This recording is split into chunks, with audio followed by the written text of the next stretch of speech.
Hello guys! Welcome back again to my channel. So kung bago ka sa aking channel, my name is Mai. So call me Ate Mai or whatever you want.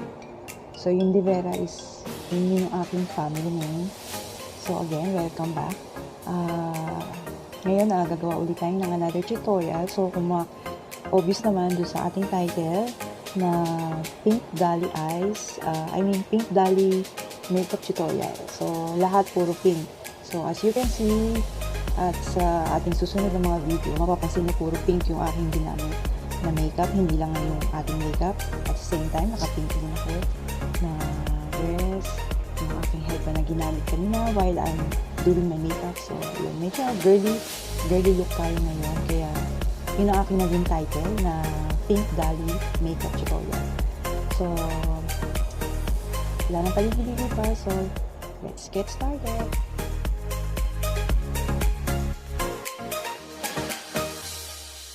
I'm back. So mag-start na tayo. So as a base sa ating makeup, ang ginamit kong moisturizer is itong si Aqua Moisturizer.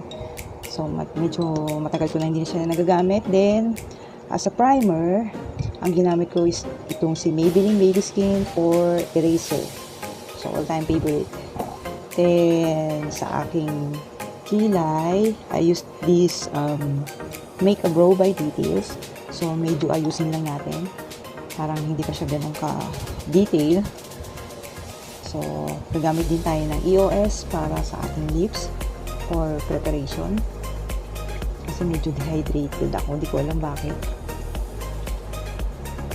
Pero, ang dami ko na namang iniinom na tubig. So, ayusin lang natin yung ating kilay. Masaya naman kasi dito.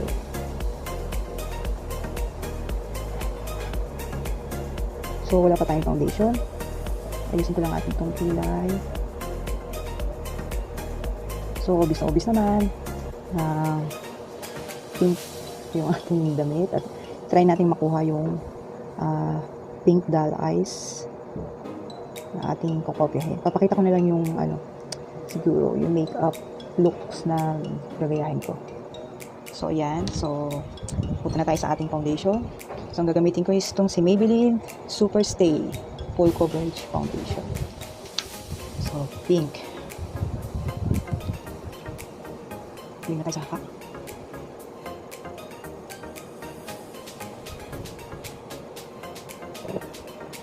May dito ito. Tapos ako nila.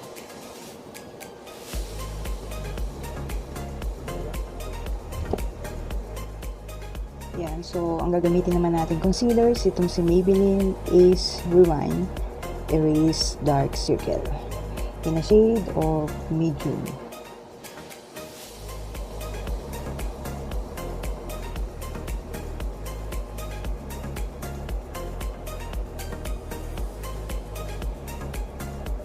Then, lilinisin ko lang yung ating kilay kasi may parang lumabas. So, I'm using this Clear Smooth Clear Stick by Maybelline in a shade of Fresh.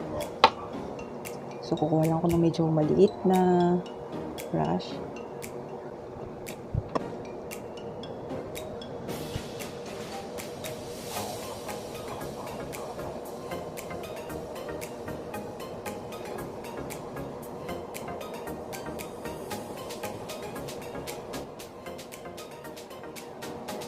Yan. So, i-bake lang natin yung ating under eye, yung setting powder. So, I'm still using this Nichido in a shade of hindi ko nabasa. Pero, I'm using this Nichido for a final powder in a shade of Creamy Glow. Yan. So, ilibit lang natin yung ating nilagay na concealer para lalo siyang mag-brighten up.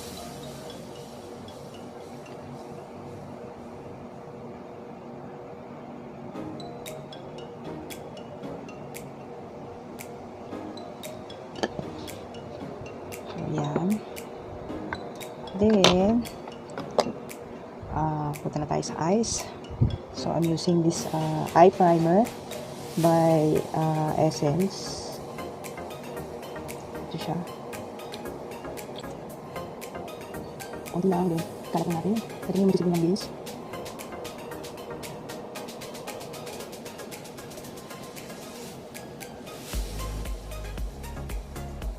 Nilagay lang din natin ang powder para hindi siya ganun karak pag nilagay mo ng eyeshadow.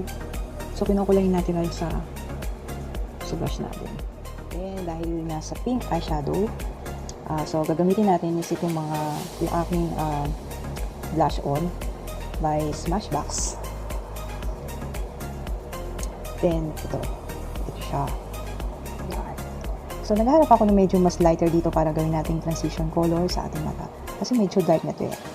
So, tingnan natin na ako. Pero, so, ito nga pala guys yung gagayahin kong pink Dolly makeup tutorial. So, di ba? Try natin ma-achieve din yung ganitong kulay ng makeup. Okay? So, ito na lang siguro ang ating gamitin. So, challenge din sa akin. Ito na first time kong gagamit ng pastel color na eyeshadow. So, puno tayo ng brush. Saan na aking brush? Okay, so, gamitin na natin itong pinaka-light. Yan.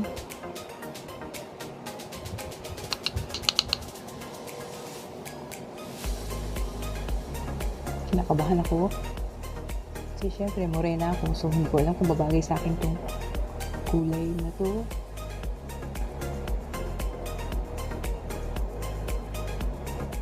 Then, para sa ating second color, ang gagamitin ko is medyo light kasi yung isa. So, nakakita ko na isang medyo dark pink or hindi ko alam kung red to. Ito siya. So, I'm using this makeup studio by Dodo. So, yun. So, ito lang siya. Then, nilagay ko lang dito sa ating kilid ng ating mata. Medyo mas dark siya ng konti. Then, blend lang natin paloob. Gamit tayo ng medyo malinis na blending brush.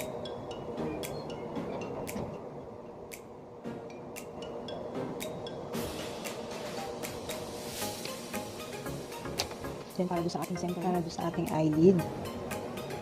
Yeah. Pwede na natin siguro itong gamitin ito isa. Medyo shimmer siya. Medyo light. Actually, may pagka-light pink siya. So, ito lang gamitin natin. So, mas gusto kong gumamit ng kamay pagdating sa eyelid.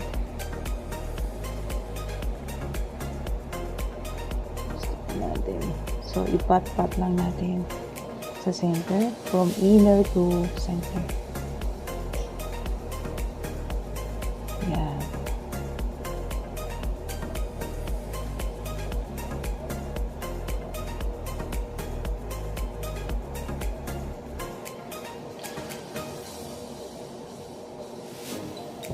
Then, blend again.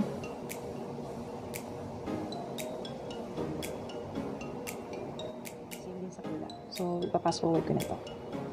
Then, para maging smoky eye effect, so, kuha lang tayo sa dito. Yung ginamit natin medyo dark. Inilagay lang natin sa lower eyelashes. So, iduduktom lang natin. Halfway.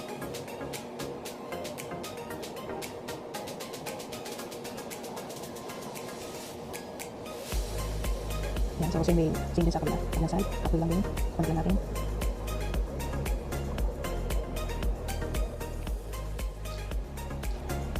Then, maglagay lang tayo ng highlight sa ating brow bone.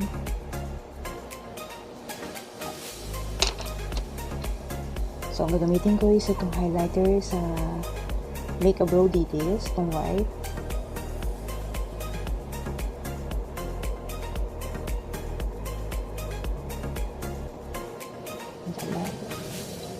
Kala ko nire-record.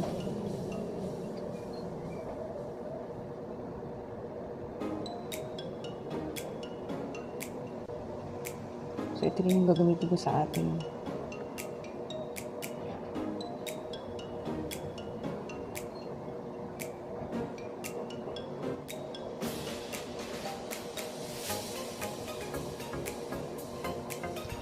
yan. So, pagkama tayo sa ating face. Hindi pa tapos yung ating eyes. Then, sa ating contour, gagamitin ko is itong si BTLA Contour Kit. So, bronze lang tayo na medyo light bronze.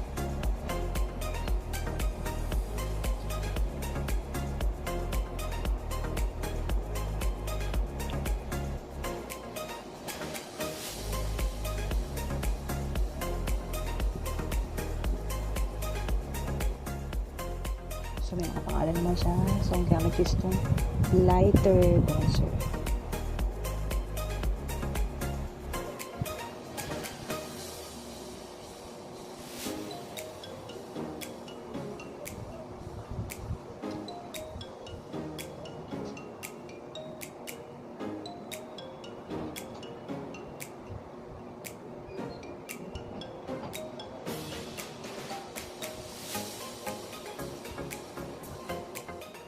Contour na rin tayo. So, using the same contour kit. Okay.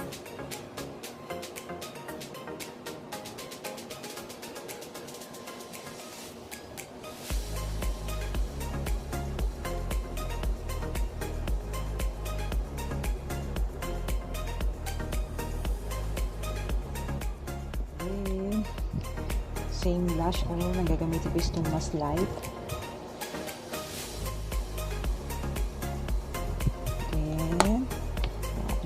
Highlighter. So, dito rin ako kukuha ng pang highlighter natin sa kit na to. So, itong luminous highlighter.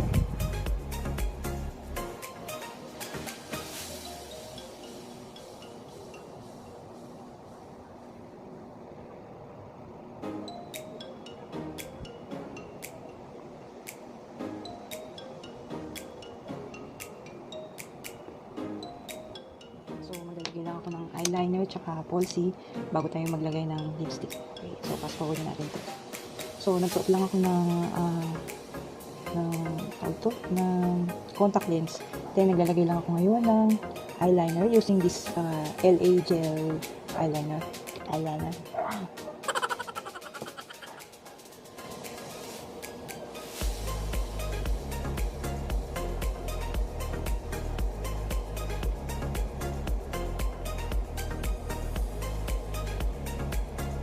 Hindi lang naman tayo.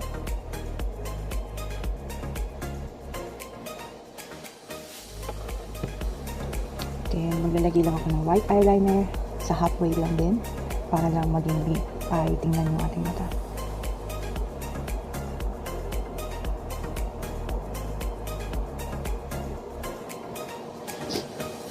Ayan. Diba? Mas malaki siyang tingnan. So, doon din ang gagawin natin sa kabila. Then, ikabitan natin yung falsie. So, ayan, obvious na naka-contact lens din. Nagsuot na rin ako ng falsie. Ayan, parang tingin ko kulang sa blush on. So, magdadagdag pa tayo, konti.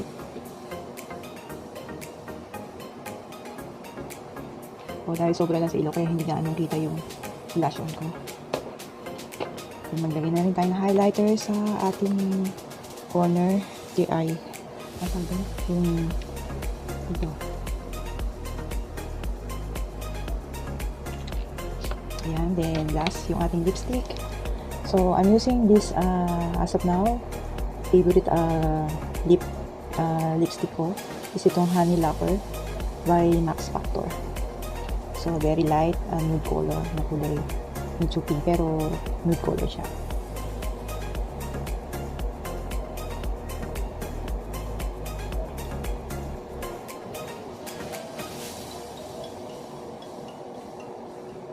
Parang wala lang, diba? Pero medyo glossy siya, diba?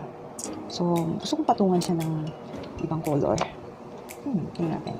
So, parang kulang siya sa buhay yung aking lips. So, dapat mauuna itong lip liner bago yung lipstick. So, ako, nauna yung lipstick, nahuli yung lip liner. Parang i-highlight lang natin or lalagyan lang ng outline para mas maging buhay yung lips. So, I'm using this Minaw True Lips. Hindi ko alam kung anong kulay ito. Basta yung medyo dark. Pinaka-darkest siya. So, i-outline lang natin para maging full din yung ating lips.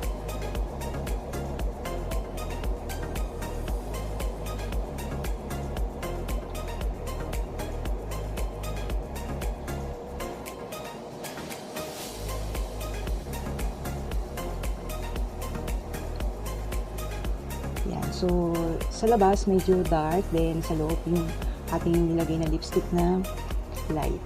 Yan. So, mag-ayos lang ako ng konti. Then, pakita ko ng final looks. Meron pa ba iba? So, guys, this is our final looks. Then, nag-straight lang ako ng aking hair. Then, naglagay ng chandelier. Actually, ito, guys, gawa lang siya. Yan. Yan. So,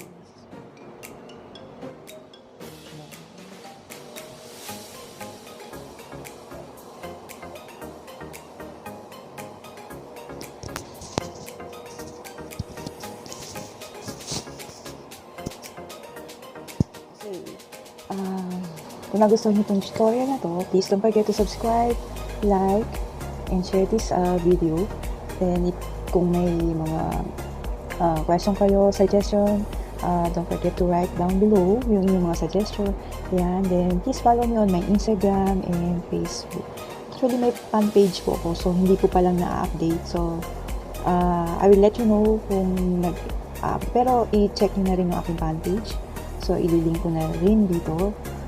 Check out nyo na lang. So, ayan guys. So, sana nagustuhan nyo itong ating tutorial. Simple lang. O, lahat pink siya. Di ba? Lahat pink siya. So, madali na siyang gawin at kaya gayahin. So, kung mayroon kayong mga blush on na different kind of color, pwede nyo gamitin as eyeshadow. Ayan. So, simple and easy lang siya. So, I hope you like this, guys. So, see you on my next video.